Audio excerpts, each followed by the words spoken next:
So I'm going to ask this amazing panel to self-introduce, but as they're self-introducing, if you could, I'm going to add a hook, if you would, just kind of like, would you please share with the audience the worst piece of data you have ever acted on?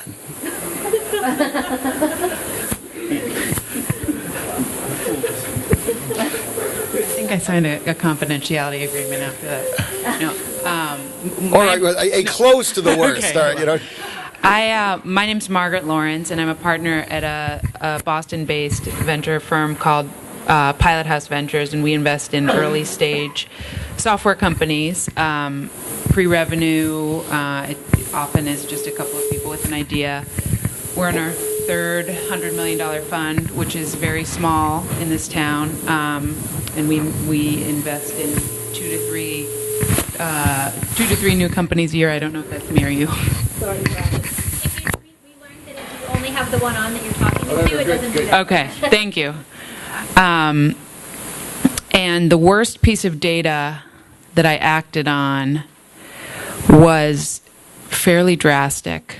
It was a revenue plan that was probably 8 times above what was reality was, and we found that out a couple months after we got into it. So it was.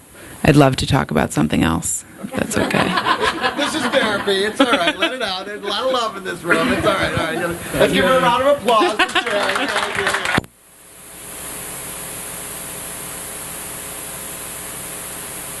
Amal Chowdhury. I'm actually the odd duck to my two colleagues here because I'm not a venture capitalist, although I spend a lot of time around it. In this role, what I'm representing is how you support innovation as a CIO in a large financial services firm. And the array of the worst piece of data we've gotten from small companies is just absolutely astonishing. As I'm just trying to think of what example I'd pick out, but I'd say the key to being, development schedules are the big one, right? So you always get, when they're pitching to you on the street, they're always coming in and saying, look, it's, we're going to get this done, we're going to get this done, we're going to get this done by then, and you really have to go and look at the CEO in the eye and say, look, is this is an honest person? And the biggest mistake I made was misjudging that honesty. And yeah. Therapy. Just call me Dr. Phil. Yeah, right.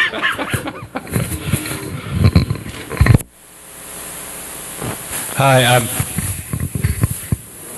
I'm Richard Dale. I'm a principal at Sigma Partners, which is another venture capital firm locally, early stage IT investing. We're based actually in California and in Boston. And we're on our 8th fund, which is a $500 million fund, to your point. And before I was at Sigma, I was actually an entrepreneur and sat on the other side of the table. So a few years ago, I went over to the dark side. Join this microphone.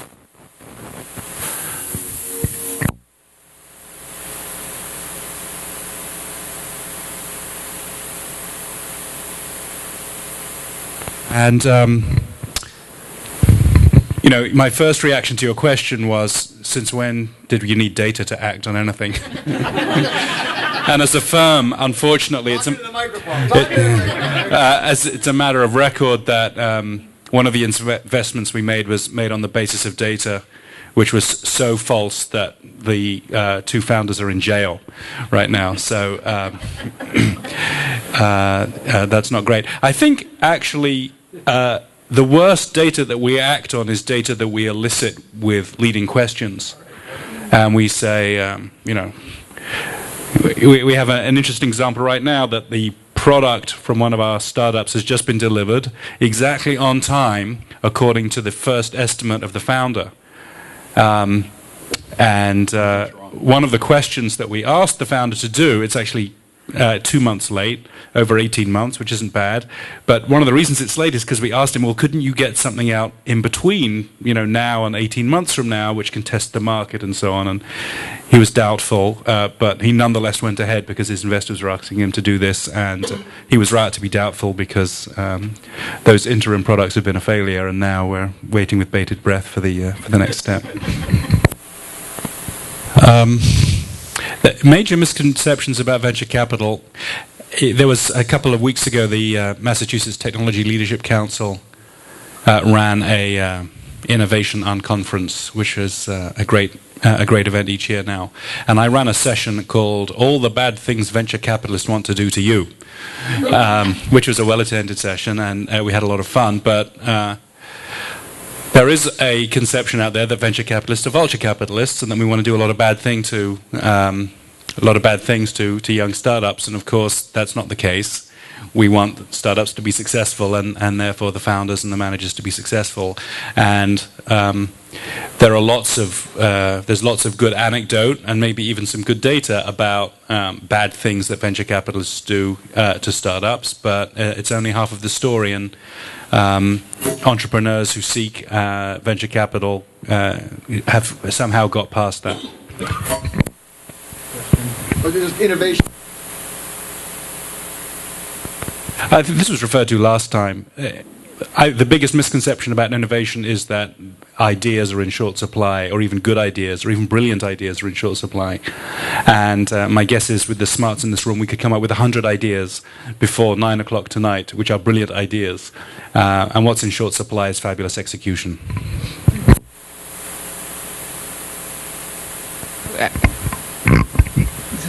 Yes.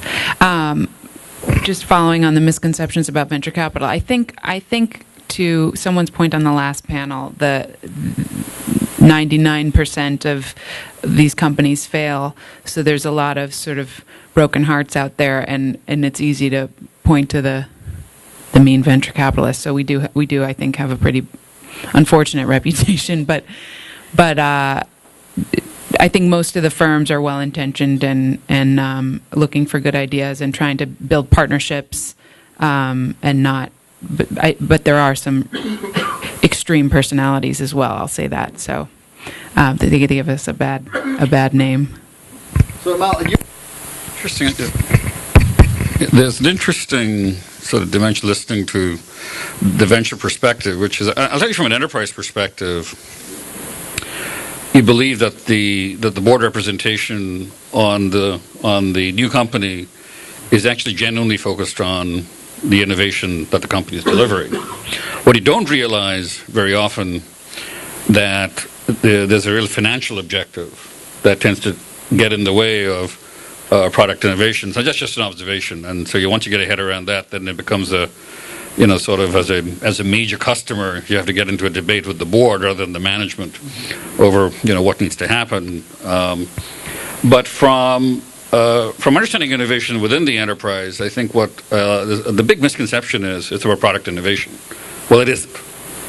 Innovation inside the enterprise is about process innovation, right? And you have tons and tons of products you can use for process innovation, but it is all about process innovation.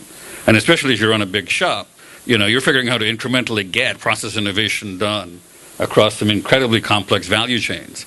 And that is fundamentally misunderstood outside the enterprise.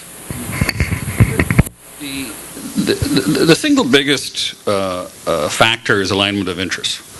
And aligning an interest in a complex organization is just hard work, right? It's just really hard work. So what you end up having to do is you end up having to partition the problem, whatever you're attempting to go after, partition the problem into small enough chunks that a single group of people with a defined leader can actually get their heads around the alignment and the incentives, right? And then as a senior manager, what you end up doing is making sure enough of these groups exist and that those senior leaders are aligned in a way that the organization as a whole moves forward, right? So the example we used to use at Morgan was, we're not turning an aircraft carrier, we're turning a battle group, right? And a battle group is, 3 aircraft carriers and, 100 destroyers and, heaven only knows support ships. And so, when you give the instruction, 10 degrees to starboard, that immediately multiplies by like 1 million different instructions to a lot of different groups that have to happen, right? And so you end up having to work on that. And there's a level of management innovation in that is also generally unseen, right? If you're outside organizations of any scale. But I have to ask, given that's the answer that you're giving, what you're saying is that the challenge is not value creation, it's internal coordination and alignment. That is correct, yeah. Well, you get to the value creation by, certainly for the financial service firms, it's around, yes, exactly. I think it's hard, honestly, for a venture firm to have a huge impact on the culture. I mean, we typically will invest in entrepreneurs and give them the guidance that they need, but really rely on them to build the culture.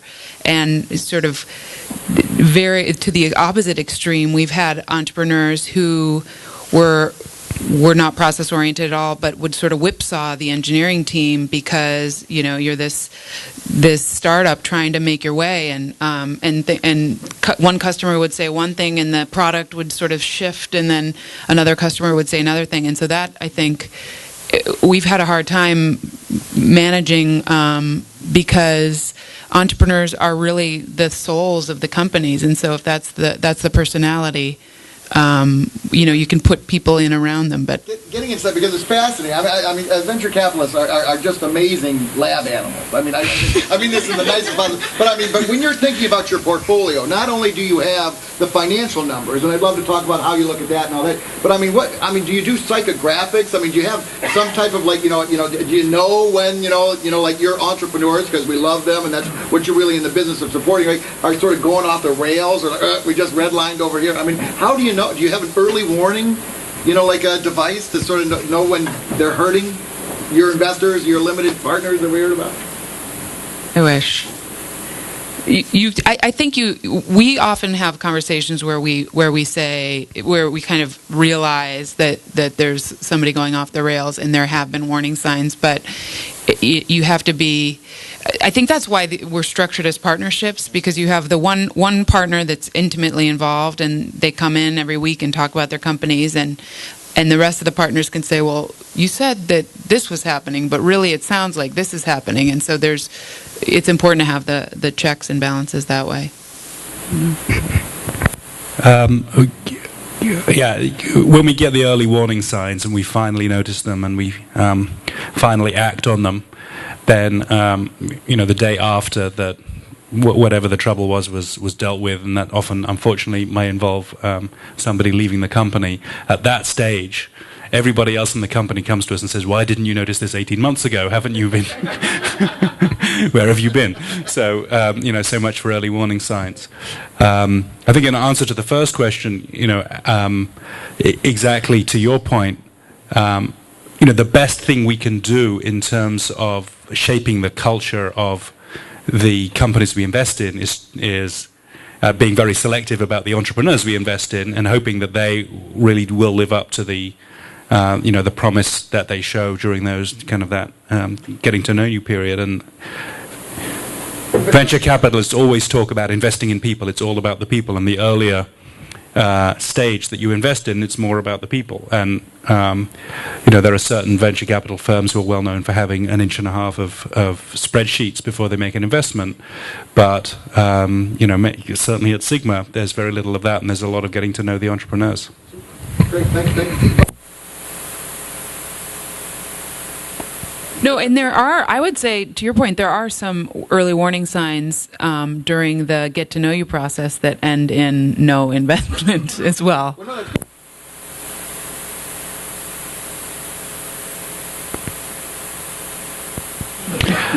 So the answer to the question, what did we learn from all of that, is either absolutely nothing, or perhaps even worse, absolutely everything. And the venture capital industry is an industry populated by large egos and, always opinionated, sometimes right. That's what I said about venture capital partners. And so every person in the industry learned something, and many of those learnings are different one from the other. And I am not sanguine that we as an industry learned anything which we could all agree on. other than the other guys were the guys making the mistakes, and we were level-headed and sane in every respect, right? You too. And the other thing, I agree, unfortunately. The other thing is that continues to be so much money out there, and venture capital is such a small portion of the private equity asset class that I think, some people have said it's going to shrink again, but to me it feels like things aren't going to change very much. There's still going to be a ton of money out there. For every storage company that's funded, there's 20 others that are also going to be funded, and so it's harder, much harder than it was, pre-90s, I think.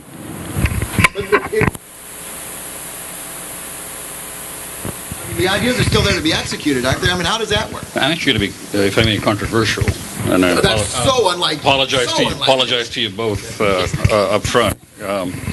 Finally, but I think. Kiss the ring. Kiss right. the ring. There you go. But I think the venture industry prior to the current recession was actually anti-innovative. Okay, and I'll tell you why. Because what they did was, you'd end up as a customer, you'd be looking at 20 companies in storage, all of with a very narrow point solution that managed to plug some hole that we may not have had a problem with, but there was no vision in the business, right? And so this company would show up and they'd be like, they're trying to pitch you on this stuff, and you may buy it and you may not. And ultimately, as an operator of the enterprise, you're looking at 10,000 products that are very, very hard to integrate. Okay, so at some level, I thought the industry did an absolutely poor job on innovation from an enterprise perspective, right?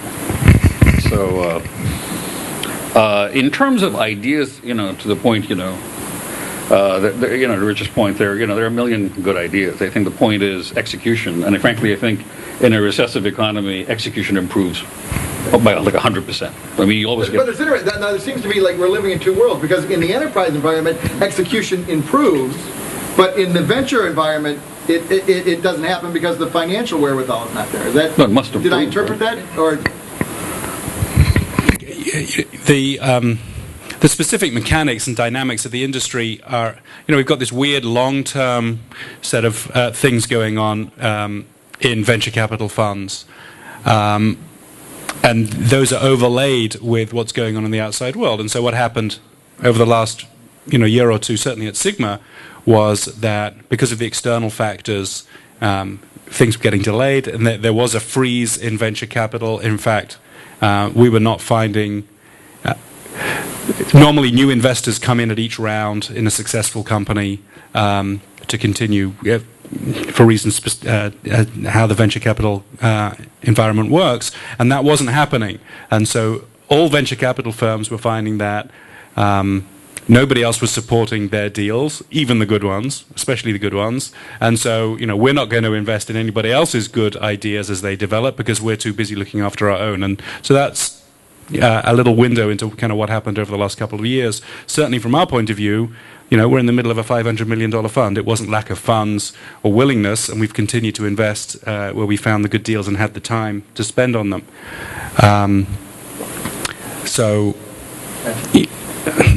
Sometimes the view as what's going on and why are things slowing down, and people are drawing straight lines between two dots which are not necessarily connected, or it's more complicated than it sounds.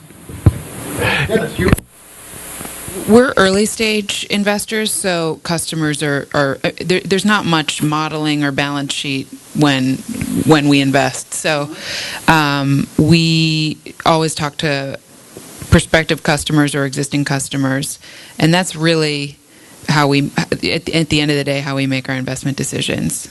So I would say completely. Okay. So, but now you're futuring with your customers because it doesn't exist. Well, it's both. I mean, there's some that already have customers, some that don't, and so we will invest in an idea as long as we can validate it with prospective customers and say, if something like that, have either introduce prospective customers or talk to who the entrepreneurs have already been speaking with. Before I joined Sigma, I was co-founder of a company which makes clinical trial software, a local company called Phase Forward. And one of the things that we observed luckily my co-founder was an expert from the industry, which really helped. And he had made the right observations. And the lesson I took from that, which was the case with Phase Forward, was that the industry that Phase Forward was set up and what we founded to solve their problems all had the same view of the problem. You could go to anybody in the clinical trials part of a pharmaceutical company and ask them, what are your problems? And they would all give you the same 3 problems.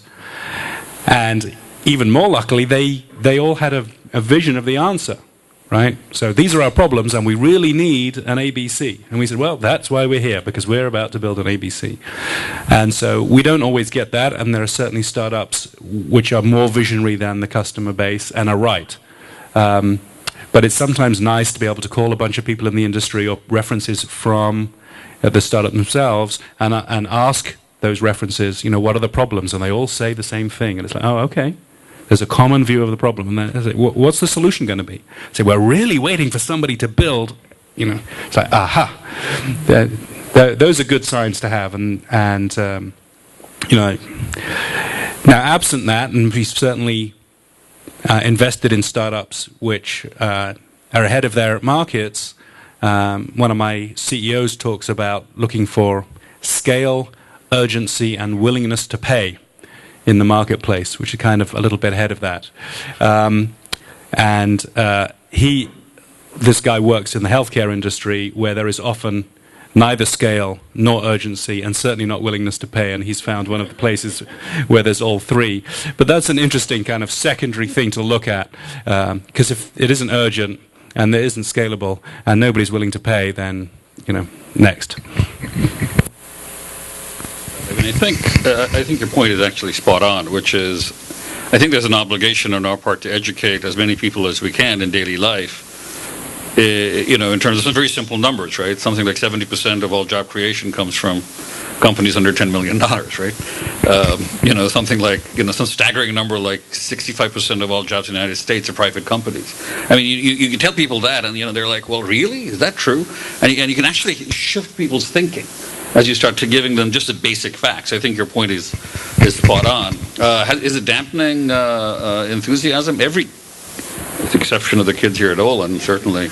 But the kids that I talk to in high school are actually quite frightened, right? I mean, the economic conditions have scared them, and they're saying things like, well, I've got to think about making a living and getting a good job and stuff like that, which is really strikingly different from 5 years ago.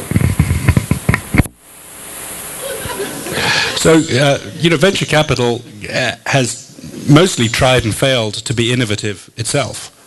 Although there's a new wave of kind of incubator type things coming through the venture capital community again, but those failed 10 years ago, so I'm not that excited about the opportunities that they'll afford this time. And I think the same goes across the entire asset class. So we are not innovative, and we like to pattern match back to what worked before. And when I look at our firm's own decision making, I sometimes am struck by the fact that the more we knew about an industry, the less good our decisions were. And in fact, being made to fall back on the assessment of the entrepreneurial team because of a lack of understanding of the basic dynamics in the market or the technology ends up being better for us, because the skepticism in the face of, well, we don't know what the hell's going on. We have to really like this team to make this investment. Do we really like this team? Yes, we do. Let's make the investment. Less data actually ends up with better investment decisions. But with the later stage people, they've got more data, and they want a pattern match to the last time they made money, or the mean, the average. And so my observation is, including ourselves, but we're in a situation where what we're reverting to is not numerically based, and therefore we're not trapped in quite that thing. But we're not about taking risk. We're about investing in startups that we think are the least risky and forcing them to behave in ways which we think are least risky. And we're risk managers, not risk takers. You're actually bad for the company. That actual behavior that makes it bad for the end customer. It's kind of interesting, the dynamic, how negatively it impacts the product cycle. It negatively impacts the returns for venture firms, too. I mean, when there are so many venture firms investing in the same, incrementally better product, everybody loses. But I would say also the larger venture firms they just have to be more focused on the numbers, I think, and so you probably had a little bit of that. I also think Richard sort of already said this, but that the very successful venture capitalists have been successful because they've found patterns, and so if they happen to have 3 companies that hit it out of the park and they all co-located and they all had one person that's kind of the way that they go, unfortunately. I just want to, pick up on the unfortunately, right? In the end, we're in business, as somebody said, to make money for our investors, and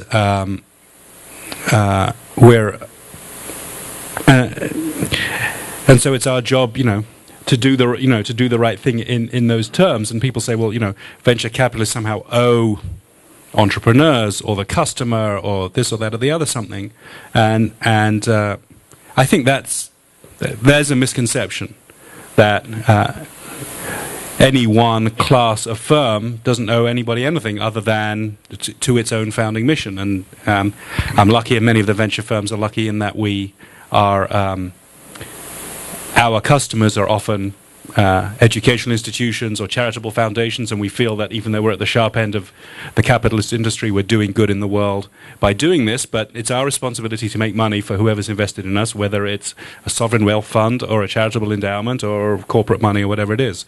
And if that's not working, we will in the end go out of business. It'll take many years because of the structure of the funds, because people won't invest in us anymore. And if the companies we're investing in are not creating products that people are buying, then we'll end up in the same place. So the point is that we have a small niche in the environment, and if we do that job well, we'll our companies will produce products that people will buy, and we'll get returns, and we'll continue to thrive. And if not, we won't. And if Citigroup and JP Morgan and Bankers Trust want to buy a certain kind of product and they can't get it from startups backed by venture capitalists, they'll buy it somewhere else. We do exactly that. We invest in a certain class of startups which, like Equal Logic, which we were very lucky to be associated with, and others like that, which are indeed risk takers. So, like Pilot House, we winkle money out of institutional investors by providing them returns, and they choose us because we tell them we are going to invest in early stage IT startups with these characteristics, and we do a great job at that. And then they put their money in 75 other firms just like us with the same founding charter. Right? Now, of course, we and Pilot House are the only 2 who they should really be investing in. And then we would provide even better returns, and we wouldn't be competing with all the Me Too's. And then they choose 75 firms in biotech, and 75 firms in oil and gas, and 75 firms in timber. And so your lemming-like behavior is a function of your investors, not your choice. No. Our lemming-like... Let me throw myself alleged. Lemming-like behavior. When did you stop feeding your wife? Yes, when did I stop feeding my wife? So the lemming-like behavior is that, and this is what Margaret was saying before, that the more money chasing an asset class, what's the lemming-like behavior of the public markets? The more money chasing, smaller and smaller arbitrage opportunities will look more and more like lemmings. And we could have this discussion, that there is a circularity to it. But it's not an entirely kind of one-sided, you owe us something that you're not delivering.